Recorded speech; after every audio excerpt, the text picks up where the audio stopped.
Hey everyone, it's Molly. Today I'm making French bread from an 1890s recipe. Without further ado, let's get started. So we're going to mix the milk, melted butter, and 2 eggs. And to this we're going to add our yeast. Now the yeast I'm using is the yeast I made in my last video, homemade yeast. Let me show you. So this was homemade yeast I made using hops and potatoes. And I'm gonna use a half cup of this. So let's get that added. And I'm using the amount of yeast called for in the bread recipe, not necessarily in the yeast recipe. Whoops. It's a half a cup of this. And I'm adding my salt. So this is just really basic ingredients, and now I'm going to add the flour, and I'm just going to work this in a little bit at a time. Now it doesn't say to knead the dough, and the recipe is pretty brief. It does say it needs to rise, and then after it's risen, then we form it into loaves and bake it.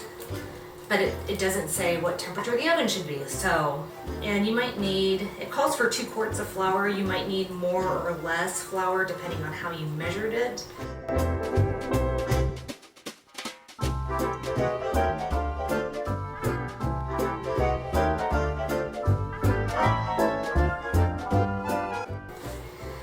Switch to your hands if it makes it easier.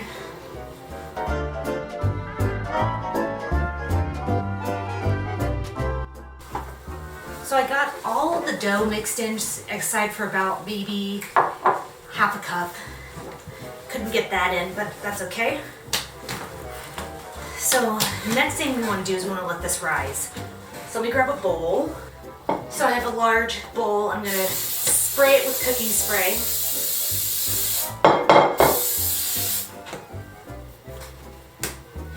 My dough is going in it.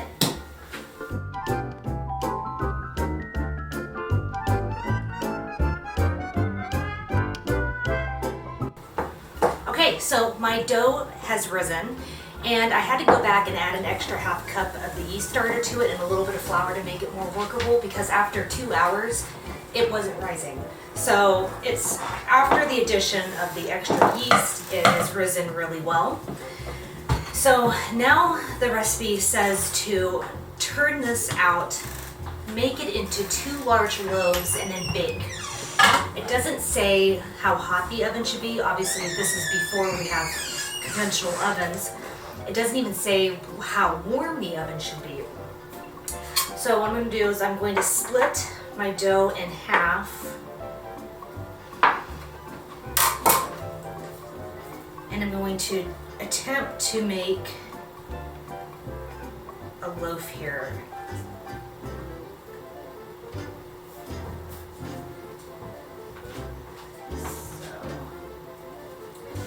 So it's going to form it into a loaf, and it said to cut diagonal slashes on the top of it before you bake.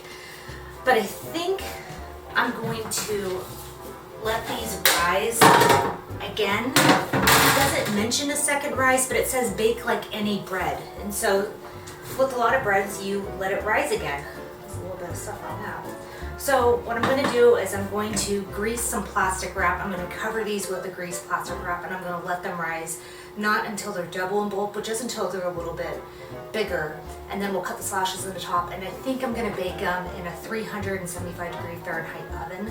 And I'm not sure how long they'll bake for, but I'll just keep an eye on them, and I'll keep checking them every 10 minutes. All right, let's get these covered in plastic wrap.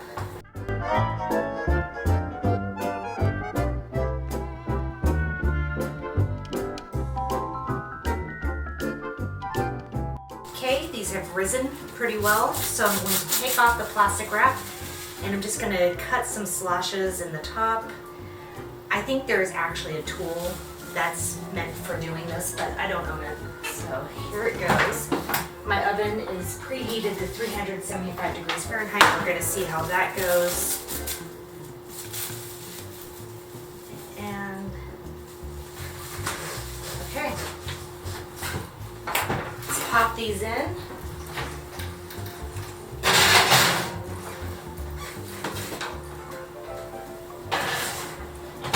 And I'm going to set the timer for about 20 minutes. And then I'll just keep checking on it. And if you notice, there's a beautiful apple pie back here. Click on the link above to see that video. All right, I'll see you guys in a couple minutes.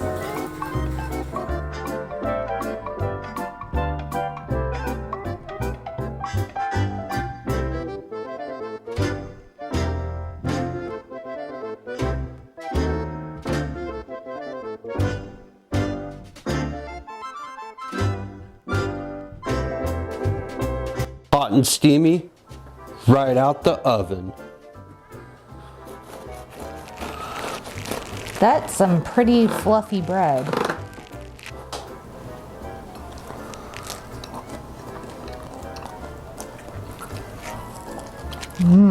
Wow. Wow. That is the best white bread I have ever tasted. It's really good. It's light, it's fluffy, and it's just full of all kinds of goodness. Not plaster. Yes, this has got a fantastic texture. It's very light, very fluffy, crispy crust. It's delicious. Amazing. Now, I did have to add an extra cup of the yeast starter to the dough because it wasn't rising, and then I added a little bit more flour to make it into the correct texture for the dough. And then I put it in a really warm environment, and then it really started to go. So it was exciting because I've tried sourdough starters before and I did not get bread. It failed miserably, so I was really nervous about doing this recipe, and I'm so glad it worked out. Extra emphasis on the warm environment. Yes. It needs to be in a warm environment. My bowl was cold. The heat from the fireplace wasn't enough to warm the dough and to get it really working. So give yourself plenty of time. Get a warm environment ready for this thing, and then be ready to add a little bit more yeast starter to it. But it will really take off. Just a little bit of patience goes a long way. This is really good bread. It's delicious. I was reading about breads made with hops yeast starter. They're saying they have a bitter flavor, and I don't taste bitter at all. I don't taste it either. Not at all. I don't even a slight taste anywhere. I didn't use very much hops in the starter, so it's not surprising that we are not tasting that. I think this was a success. This was definitely a success. Absolutely. This is good bread. Whoa, you didn't need to drop the F-bomb? Well, what can you say when you have like a gorgeous loaf like this? Come on.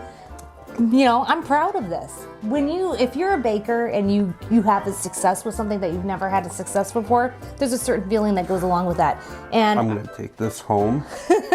Oh wait, I am home. And there's something about freshly baked bread that just really puts me in a good mood. Good mood food. This isn't too shabby coming from a recipe where, a lot of times these really old recipes are kind of vague and you have to guess. This recipe is the French bread recipe from the White House cookbook. This is from 1890. A very delicate condition. I have to be very careful with it. A lot of the recipes are vague, and the measurements are not quite true because measurements change over time.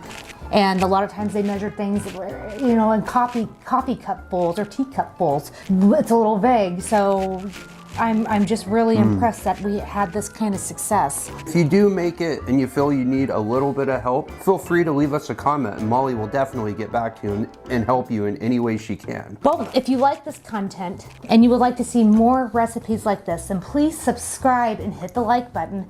Dan and I are always here taste testing vintage recipes. Goodbye, everybody. Bye-bye.